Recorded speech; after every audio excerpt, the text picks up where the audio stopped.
आजकल मैं कोर्ट्स में एक कॉमन प्रैक्टिस देख रहा हूँ कि केस खत्म होते होते ही 5-6 वकील बदल लेते हैं क्लाइंट्स। बट ऐसा हो क्यों रहा है? देखिए, गलतियां दोनों साइड से हैं, कुछ क्लाइंट्स की साइड पर, कुछ लॉयर्स की साइड पर। तो जब मैंने असेसमेंट किया कि क्लाइंट्स लॉयर्स को इतनी जल्दी जल्दी फ्रीक्वेंटली चेंज क्यों कर रहे हैं, तो मैंने इसमें कॉमन पैटर्न देखा। तो मुझे इस चीज का जो सबसे बड़ा रीजन लगा वो लगा लैक ऑफ कॉन्फिडेंस, कि क्लाइंट ने अपना कॉन्फिडेंस ही खो दिया उस लॉयर पर। एंड ऐसा क्यों हुआ? बिकॉज वो लॉयर काफी बिजी थे, उनके पास टाइम ही नहीं था कि वो क्लाइंट को ब्रीफ कर पाए कि कोर्ट कैसे काम करती है। वो अपने क्लाइंट को समझा ही नहीं पाए कि अभी आप इस प्रोसेस में हैं, आगे ये प्रोसेस होगा एंड इस केस को पूरा खत्म होने में आपको इतना टाइम लगेगा। देखिए, लॉयर्स को ये पता होता है कि आगे फ्यूचर प्रोस्पेक्ट क्या है इस केस के। फॉर एग्जांपल, कितनी लंबी डेट मिलेगी, मोस्ट प्रोबेबली जज क्या करने वाले हैं केस में, अपोजिट पार्टी कौन सी एप्लीकेशन मूव कर सकती है, कौन सा डिले टैक्टिक्स यूज कर सकती है। तो इन सब चीजों की जानकारी लॉयर्स को होती है। एंड लॉयर्स क्लाइंट का कॉन्फिडेंस तभी जीत पाएंगे जब वो उनको इस बारे में पूरी जानकारी दे पाएंगे। देखिए, क्लाइंट्स हो या कोई भी जनरल पर्सन हो, वो सब्र तभी कर पाता है जब उसको एक लिमिटेशन बताई जाए। फॉर एग्जांपल, क्लाइंट जितना अनसर्टेनिटी में होगा, उसे पता ही नहीं होगा कि मेरा केस कितना लंबा चलेगा, नेक्स्ट डेट क्या मिलेगी,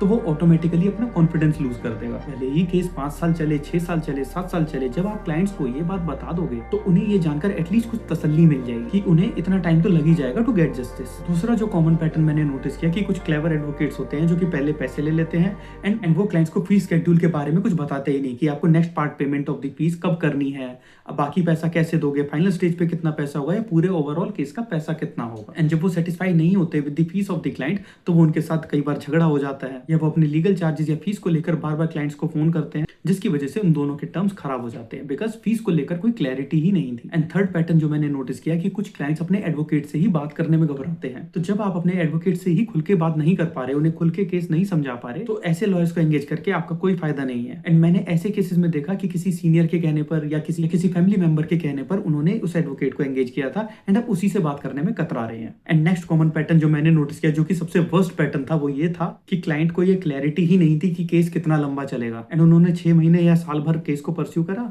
लॉयर्स को उनकी फीस दी एंड उसके बाद कोई स्टेटस ही नहीं पूछा। एंड जब उन्होंने स्टेटस ही नहीं पूछा तो ना ही वकील साहब ने उन्हें स्टेटस बताया एंड ना उस क्लाइंट ने वकील साहब को फीस दी, ना वकील साहब अपीयर हुए। तो ये जो कम्युनिकेशन गैप हुआ, उसकी वजह से कोर्ट ने एडवर्स ऑर्डर पास कर दिए, जहां पर मैंने देखा कि क्लाइंट के खिलाफ जजमेंट तक हो गया एंड बाद में ऐसे क्लाइंट्स आकर कहते हैं कि हमारा केस तो वकील साहब ने ही खराब कर दिया। तो ये सारे कॉमन पैटर्न थे जो मैंने नोटिस किए। एंड मैं लास्ट में आपको यही बोलूंगा कि वकील बार बार बदलना कोई सोल्यूशन नहीं है, बल्कि आप शुरू से ही कोई ऐसा वकील करिए जो आपको शुरू से ही आपको पूरी क्लैरिटी दे, चाहे वो फीस की क्लैरिटी हो, चाहे वो life cycle of the case की क्लैरिटी हो, या आपके फैक्ट सुन रहे हो ध्यान से, एंड ना कि किसी के कहने पर कि वो बहुत ही अच्छा वकील है, मैंने उसे देखा है, वो मेरा जानकार है, वो मेरा फ्रेंड है। इन सब चीजों को ना जाते हुए आप पर्सन टू पर्सन देखिए कि कौन आपके केस को पूरा ढंग से सुन रहे हैं, कौन आपको ज्यादा क्लैरिटी दे रहे हैं as to fees, as to facts and as to the future prospect of your case.